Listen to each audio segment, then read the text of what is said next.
Drama serial सुन मेरे दिल, जिसमें आपको दिखाया जाएगा कि हमशा अपनी आखिरी चाल चलती है और अमार के पास जाती है और उसे कहती है कि अगर तुम चाहते हो कि सदफ तुमसे तलाक ना ले तो तुम सदफ के पास जाओ और उसके घुटनों में बैठकर उससे माफ़ी मांगो। वो तुम्हें ज़रूर माफ़ कर देगी क्योंकि वो तुमसे मोहब्बत करती है। ये बात सुनकर अमार कहता है कि मैं सदफ को अच्छी तरह जानता हूँ, वो कभी भी मेरे साथ घर वापस नहीं आएगी क्योंकि मैंने उसके साथ बहुत गलत किया है। मुझे अंदाज़ा है कि मैंने उसके साथ बहुत गलत किया है और मैं अपने किए पर बहुत ज़्यादा पछता रहा हूँ। मैंने दानिया की खातिर उसकी बातों में आकर सदफ जैसी लड़की पर शक किया और उसको अपनी ज़िंदगी से निकाल दिया। अब मैं कुछ भी नहीं कर सकता क्योंकि अब ना तो मेरे पास दानिया रही है और ना ही मेरे पास सदफ रही है।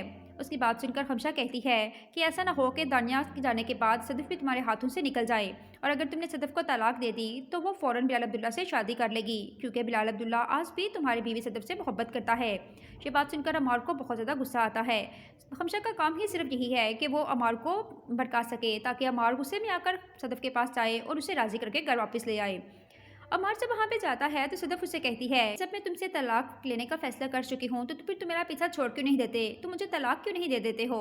अमार कहता है, सदफ मैं तुम्हारे बिना मर जाऊँगा, तुमने कभी मेरे बारे में क्यों नहीं सोचा। तो सदफ कहती है कि जब तुमने दानिया के साथ मिलकर मुझे धोखा दिया, क्या तुमने तब मेरे बारे में सोचा था जब मैं तुम्हारे बारे में सोचूं। और मुझसे इस तरह की फिल्मी बातें करने की हरगिज़ ज़रूरत नहीं है क्योंकि मैं तुम्हारे इरादे अच्छी तरह जान गई हूँ। अमार सदफ को अपनी बातों में लाने की बहुत कोशिश करता है मगर सदफ चूँकि अमार की इसलिए अच्छी तरह जान गई है इसलिए वो अब अमार की बातों में हरगिज़ नहीं आने वाली। इधर नाज़रीन आप देखेंगे कि हमशा भी अब तंग आकर बिलाल अब्दुल्ला से पीछे हो जाती है क्योंकि वो जान गई है कि बिलाल अब्दुल्ला के दिलो दिमाग पे सिर्फ और सिर्फ सदफ की छाई हुई है। वो चाहकर भी बिलाल अब्दुल्ला के साथ शादी नहीं कर सकती क्योंकि बिलाल अब्दुल्ला आज भी सदफ से मोहब्बत करता है। सदफ की शादी अमार के साथ करवा देने के बाद भी वो हाली हाथ की रह जाती है क्योंकि उसने सदफ और अमार की शादी इसलिए करवाई थी ताकि फिर वो बिलाल अब्दुल्ला से शादी कर सके। मगर बिलाल अब्दुल्ला सदफ की शादी हो जाने के बाद भी सदफ के साथ ही मोहब्बत करता रहा और उसी के ख्यालों में ही खोया रहता था। इसलिए हमशा अब तंग आकर अपने पहले मंगेतर से शादी कर लेगी मगर उसका पहला मंगेतर भी अच्छी तरह जानता है कि हमशा ने बिलाल अब्दुल्ला की खातिर उससे मंगनी तोड़ी थी।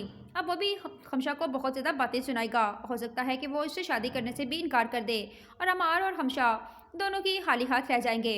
आपको क्या लगता है, कमेंट बॉक्स में ज़रूर बताइएगा।